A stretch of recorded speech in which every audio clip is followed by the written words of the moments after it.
White, oh, white, oh dear, oh, white collar Jenkins. I wouldn't wear white 'cause you can see it after night. I'll buy me a humma-dumma-diddle-daddle-double of a sack of juice, a ball of bindings to wear with a robe of Jonah Jenkins.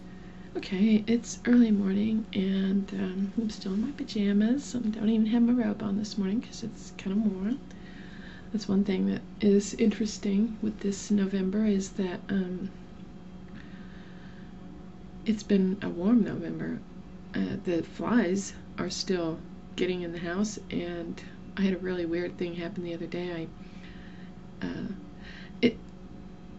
My ex-father-in-law.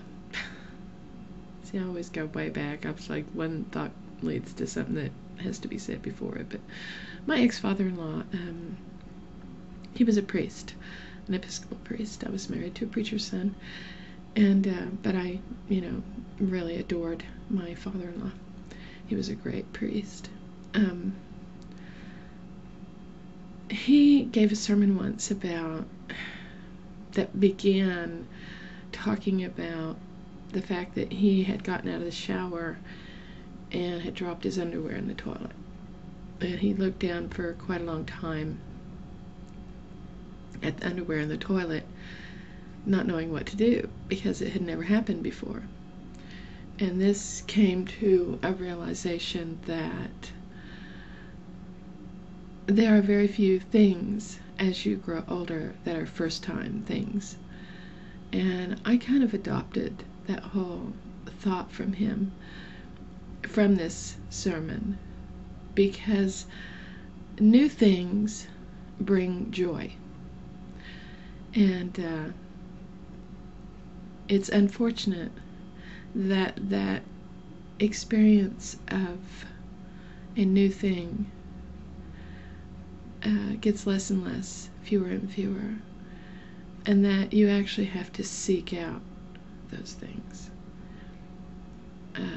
To me, joy is a haiku moment, is a fleeting sense of almost ecstasy at something interesting happening. However, having said that, there are moments of joy that you have to turn. There's experiences that happen and they're first time things, and you have to turn it in order for it to be joyful. So, having said all that, speaking of the flies, for the first time in my life, I picked up my cup of coffee, as I do, without looking. I was like doing something here at the desk, and I took a sip, and I had a fly in my mouth. Oh, it was disgusting. I have never in my life, ever had a bug in my mouth that I knew of. I mean, they say that human beings swallow bugs all the time, but that I knew of, that was a first for me. And now, of course, John, when I say I want a cup of coffee, he says, okay, you want your fly dip now? Because I told him about it. I was just like, oh my God, I got a fly in my mouth. I didn't look. And the flies do, they're attracted to my coffee, I guess, because I use sugar and cream. Okay, so that was a moment, that was totally disgusting. I mean, it was awful, nasty, terrible.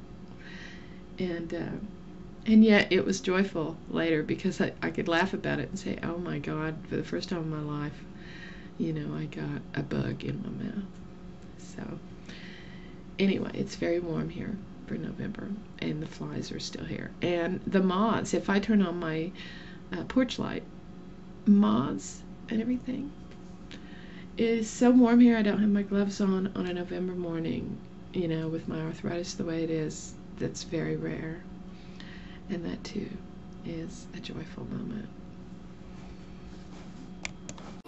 Pink, oh dear. Pink, oh pink collar Jenkins. I wouldn't wear pink 'cause the color would stay. Another thing I wanted to talk about this morning was There has been a controversy over Michael Richards and a racist tirade that he had at a comedy club. And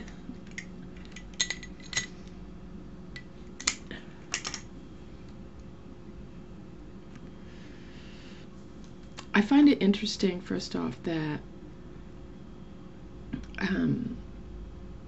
this would be so controversial, okay?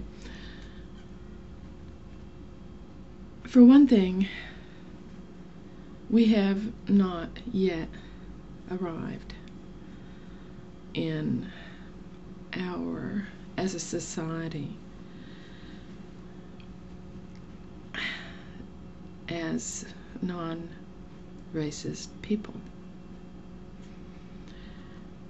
And as long as there are races and the ability to be prejudiced against races, we will have racism. When I was a kid, I live in Oklahoma, and some people think we're all a bunch of redneck hicks, racist, crazy people out here. But when I was a kid, I lived in an all-white neighborhood, except we had one Indian boy. His last name is Flowers, I still remember. But I did not have any black people at my school. In fact, there were no black people in my neighborhood until busing arrived in the late 60s. And a kind of forced integration thing. But I didn't have any racism in me. I just didn't, I really didn't even know that black people existed, to be quite honest. And it took a long, and even if I had, I don't think I would have thought anything about it, But anyway, back to Michael Richards.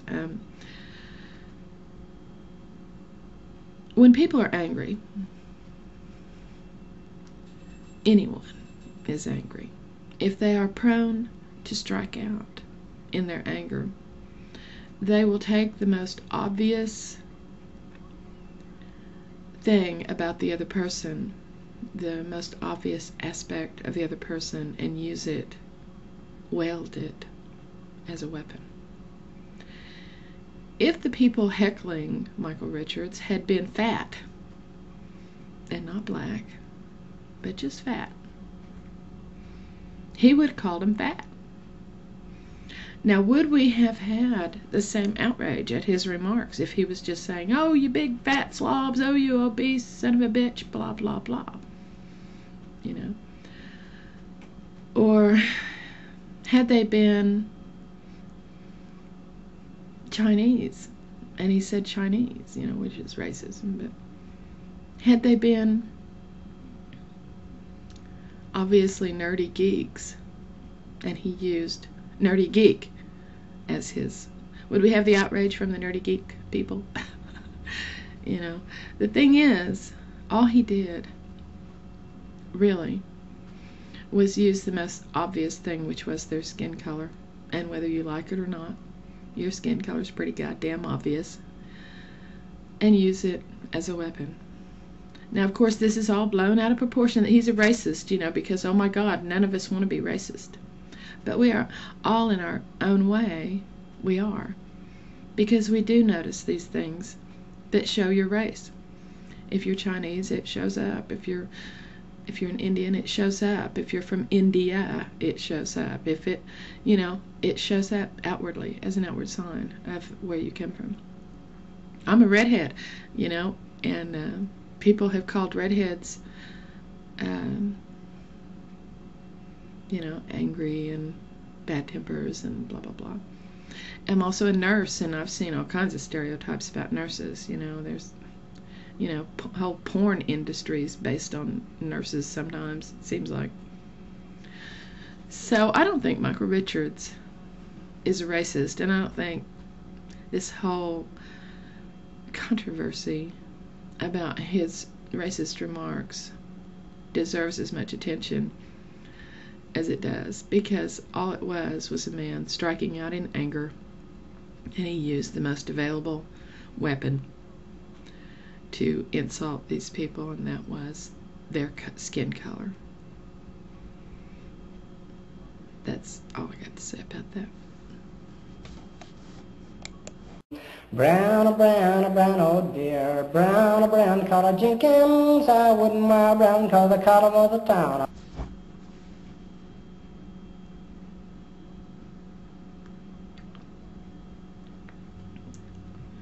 My eccentricness has reached new heights. About 2 weeks ago, maybe, I don't know. About 2 weeks ago, I was looking around the house going, God damn, where are my glasses? Where are my glasses? You know, I can't find. And I got all bent out of shape about it because I was like, you know, because I had taken them off because my eyes are so strange. Even the ophthalmologist said, I don't know what to do about your eyes anymore, because I have several things wrong with them. I have part of my iris in one eye has broken off and is floating around inside my eye, so it gives me this little floaty thing, little black, you know, that obstructs my vision. Then I can see close up to about a range of about 3 feet, but I can't see anything past that and have to have glasses. So when I'm sitting around and I only, you know, my field of vision only needs to be about 3 feet, I take them off. But then if I get up to walk around the house, you know, and see things without bumping into things, and I have a bandage on my toe where I stubbed it the other day walking into something, then I wear my glasses. So I went on eBay and I said, you know what I need? I need a little thing like, you know, those old ladies when I was in grade school, you know, the school teachers had those little nice pearly necklace thingies, you know, that were so pretty, and, you know, it held their glasses around their neck, and when they needed them, they put them on. And so now I'm officially a very eccentric old lady with the little pretty pearl things. What do you think? Yep, she's just getting weirder. Green, oh dear. Green collar Jenkins. I wouldn't wear green 'cause the color could be seen. My best friend Newt has cut his hair. He's been on this whole self-improvement kick, and I don't fault him that, because I think if you're going to improve yourself, by God, do it when you're young, you know, and don't try to retread yourself like I have at my age. I'm still retreading myself. I have decided recently, for instance, to just embrace the fact that I am a psychic, and just to embrace the fact that I am bizarre, and that I have odd ideas, and that I make no sense, and that I'm a contradictory person, and just to embrace that, because it isn't going to change. Obviously it hasn't changed in 50 years, so it's not going to. So I might as well just make friends with it, you know, shake its hand and say, now Laura, you're just going to be weird till you die. Anyway, so Newt has cut his hair, and I'm going to give you a little picture here. He's gorgeous! Okay, and then this is what he looked like before. Ladies. Now, I think the new haircut is more up to date. You know, it's kind of more hip. But I think it should be just a tad shorter, don't you? I mean, just a little bit. Like that, you know? I don't know. What do you think? I like the old one, you know. I mean, he was quite handsome before, with, you know, kind of the boy haircut. But the new is kind of hip and kind of neat, and I like it, but I think it should be just a little bit shorter. Let me know what you think. Marion White, you're sure to be right. Marrying blue, you're sure to be true. Marrying green, you're ashamed to be seen. Marrying brown, you live in town. Marrying red, you'll wish yourself dead. Marrying black, you'll wish yourself black. This is a marriage colors.